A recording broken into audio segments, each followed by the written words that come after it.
Magandang umaga po kapamilya. Ako po si Father J. White, tayo na po at magkape at pandasal. May itinuro si Pope Francis ukol sa pagdarasal gamit ang ating mga daliri. Magsimula sa thumb o hinlalaki dahil ito ang pinakamalapit sa atin. Huwag nating kakalimutan ang mga taong malapit sa ating puso. Sa ating hintuturo o index finger, ipagdasal natin ang ating mga guro sa buhay. Hindi lamang ang mga guro natin sa ating paaralan, kundi yaong mga nagsisilbing gabay sa eskwelahan ng ating buhay.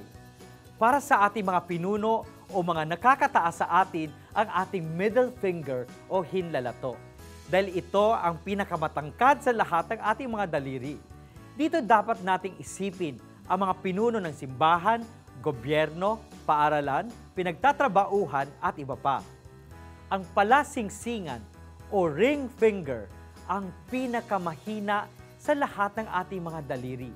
Kaya dapat nating isipin ang taong mahihina, lalo na ang mga mahihirap, may kapansanan o mga nalulunod na sa problema.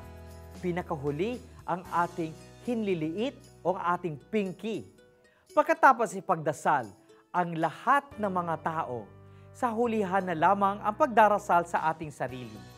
Dahil dito, ayon kay Pope Francis, magiging mas mabuti at mainam ang ating mga pagdarasal. Manalangin tayo mga kapamilya sa Diyos na may umaalab ang ating puso at kaluluwa. Magandang umaga po.